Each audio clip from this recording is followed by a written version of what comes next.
Assalamualaikum Sobat Football United, ringan amatiran ala gue. Semoga semuanya sehat-sehat selalu, sehat-sehat semua sekeluarga, lancar-lancar terus ya ibadah di bulan Ramadan, termasuk tentu saja ibadah puasanya, sorry. Ya, di video kali ini news update nih, update kabar terkait dengan beberapa informasi ya. Dari beberapa sumber langsung gua ambil pertama terkait dengan Anthony, jadi Real Betis ini dikabarkan ingin mengambil Anthony lagi untuk satu musim dengan pinjaman, tapi membayar sebagian besar gaji dari Anthony. Ya, Anthony tentu saja tampil luar biasa bersama dengan Real Betis ya, memberikan kontribusi gol, lalu juga permainan yang menurut gue berbeda dengan apa yang ditunjukkan di Manchester United. Tentu saja kita bisa membahas terkait dengan kenapa dia bisa seperti itu. Mungkin karena tekanan, mungkin karena liga, mungkin karena tim, mungkin karena media. Banyak hal, tapi yang jelas menurut gue peminjaman Anthony ke Real Betis sejauh ini berhasil. Nah, menurut gue, sering juga gue sampaikan ya di channel ini bahwa keberhasilan ataupun Anthony yang tampil bagus bersama dengan Real Betis ini, apakah akan ya membawa Anthony kembali ke Manchester United? Sepertinya tidak. Gue perkirakan seperti itu. Kenapa? Kalau Ruben Amorim ini melihat ada sesuatu yang positif dari sisi Anthony ya untuk skema yang ingin dimainkan, pasti kemungkinan besar ya Anthony tidak akan pergi dari Manchester United, karena musim ini adalah musim persiapan untuk musim selanjutnya, di mana fondasi permainan itu ditanam di musim ini.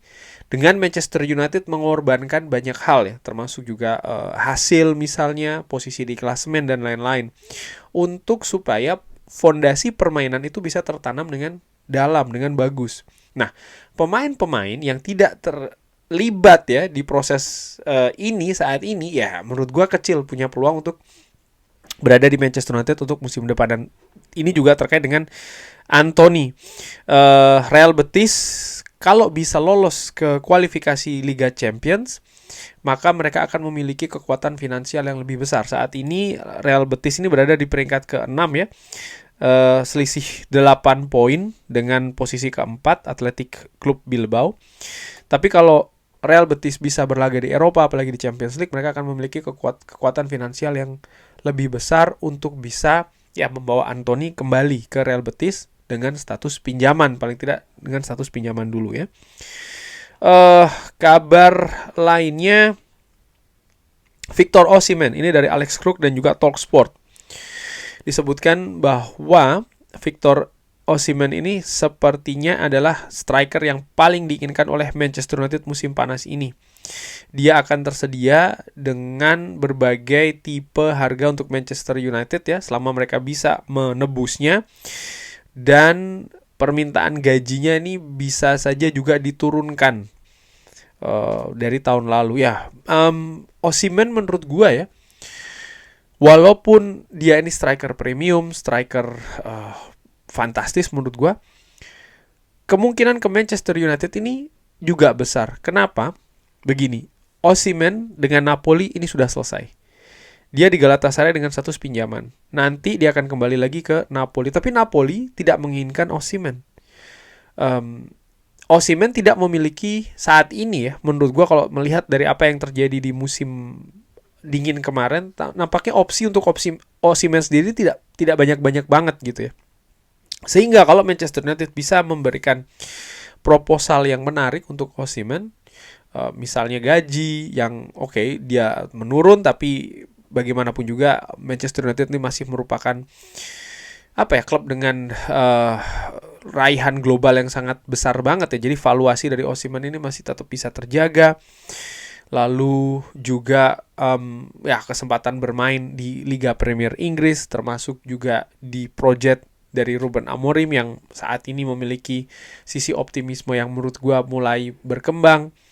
Dan dari sisi Napoli sendiri, kalau Manchester United mau memberikan tawaran angka yang tidak membuat Napoli ini rugi dari sisi PSR ya menurut gua, apalagi dengan memberikan keuntungan yang mungkin tidak harus tebal-tebal banget, Victor Osimhen bisa saja datang ke Manchester United. Nah, terkait dengan pertanyaan apakah Osimhen ini akan sesuai dengan sistem permainan Ruben Amorim atau tidak, ya itu staf kepelatihan yang lebih tahu dan juga manajemen. Cuman kalau gua lihat ya, Osimhen punya sih potensi untuk bermain di sistemnya Ruben Amorim, dan tentu saja dia juga memiliki kualitas yang premium sebagai pemain depan. Dan terkait dengan pemain depan, Talksport Alex Kruk ini juga memberikan perkiraan ya terkait dengan Rasmus Højlund yang diperkirakan seperti ini. Saya pikir dia akan cabut di akhir musim.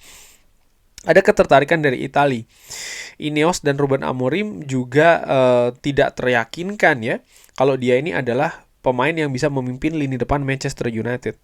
Ada ketertarikan dari Napoli dan tidak akan mengagetkan untuk saya kalau Osimhen datang dan Rasmus Højlund ini justru cabut ke Napoli. Jadi ada pertukaran walaupun mungkin juga tidak dimasukkan ke dalam kesepakatan ya. Jadi ini merupakan situasi yang berbeda, itu bisa saja terjadi.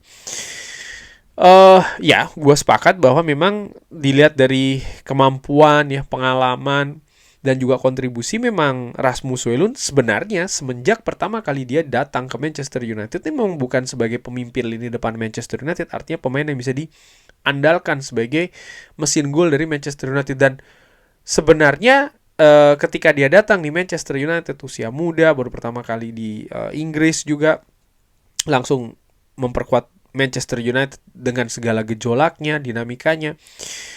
Kalau dia dilabeli atau diharapkan menjadi mesin gol pemimpin lini depan Manchester United, katakanlah seperti itu, ini bukan hal yang fair sih menurut gua ya.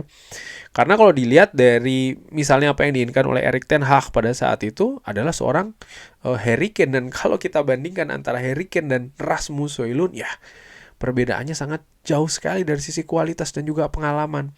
Sehingga kalau memang Manchester United memplot bahwa Rasmus Højlund ini harus menjadi top goal scorer dan lain-lain ya itu tidak fair. Dan kalau memang itu pengharapannya tidak sesuai. Dan kalau dikatakan tadi misalnya Osimhen yang datang, Rasmus Højlund yang cabut, ya mungkin itu yang akan bisa terjadi, bisa saja. Tapi kalau gue berpikir justru melihat dari Osimhen misalnya ya, Victor Osimhen, bagaimanapun juga dia butuh pelapis, dia butuh pemain yang yang bisa memberikan persaingan juga di lini depan, sekaligus juga pemain yang katakanlah bisa dijadikan partner lah di lini depan, tidak secara langsung mungkin, tapi paling tidak jangan sendirian Victor Osimhen. Mungkin ada yang mengatakan ya tapi kan ada Chido Obi, Bang. Gua melihat Chido Obi ini tidak atau belum bisa secara reguler dilibatkan di tim utama. Kalau dia dilibatkan di tim utama hanya sebagai penghangat bangku cadangan saja, tidak ideal. Idealnya Chido Obi mendapatkan menit bermain yang juga tinggi. Mungkin tidak dalam kapasitas tim utama ya, artinya di Liga Premier Inggris, enggak. Mungkin juga dengan tim muda ataupun juga dengan peminjaman ataupun yang lainnya. Tapi yang jelas dia butuh menit bermain yang tinggi, karena perkembangan pemain itu ya dipacunya dengan menit bermain yang tinggi. Kalau dia hanya sebagai penghangat bangku cadangan, menurut gue itu tidak bagus untuk perkembangannya. Dan kalau dia diberi menit bermain, menurut gue perbedaan kualitas kapasitas antara Osimhen dan Chido Obi ini gapnya masih terlalu dalam ya. Sehingga menurut gue, yang gue harapkan kalau ini memungkinkan ya Rasmus Højlund tetap stay di Manchester United, Victor Osimhen pun juga kalau bisa seandainya datang ya datang begitu loh. Jadi tidak harus mengorbankan salah satunya. Dan terkait dengan mengorbankan salah satunya, Manchester United akan membiarkan Ruben Amorim memberikan keputusan ya terkait dengan masa depan Jadon Sancho. Ini dikabarkan oleh Rob Dawson di ESPN, walaupun sepertinya kecil kemungkinan dia akan kembali ke Old Trafford musim panas ini. Nah, kalau situasinya seperti ini, maka Chelsea ada di daftar teratas ya. Diharapkan akan mengambil Jadon Sancho dengan sekitar 20-an juta euro, angka yang harus ditebus. Tapi kalau mereka lebih membayar kompensasi, artinya Jadon Sancho tidak datang ke Manchester United, nampaknya Manchester United manajemennya akan berkonsentrasi lagi bagaimana Jadon Sancho ini tidak berada di skuad Manchester United. Mungkin secara transfer permanen ataupun juga dengan peminjaman. Ini bisa menjadi solusi menurut gue.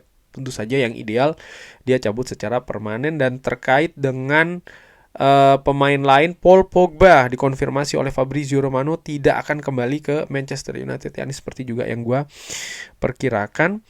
Lalu ya, Fabrizio Romano juga mengatakan kalau Marcus Rashford dan juga Jadon Sancho nih keduanya diekspektasi akan meninggalkan Manchester United di musim panas ini. Seperti gue katakan tadi di awal bahwa pemain-pemain yang saat ini tidak berada di skuad Manchester United, artinya dengan status pinjaman ya di klub masing-masing saat ini, kecil sekali kemungkinan akan kembali lagi ke Manchester United. Justru pemain-pemain yang saat ini ada, walaupun misalnya tidak mendapatkan menit bermain yang tinggi dan lain-lain, tapi mereka posisinya lebih di atas dengan memiliki peluang ya untuk tetap berada di Manchester United musim depan dibanding dengan pemain yang saat ini tidak berada di Manchester United dipinjamkan, walaupun dalam peminjaman tersebut mereka tampil bagus ya. Ini perkiraan gue. Oke, kurang lebih seperti itu. Bagaimana menurut Sobat Football United terkait dengan kabar-kabar tadi? Seperti biasa silakan drop di kolom komen. Terima kasih sudah menyaksikan. Jangan lupa like, share, dan juga subscribe. Wassalamualaikum warahmatullahi wabarakatuh. Thank you.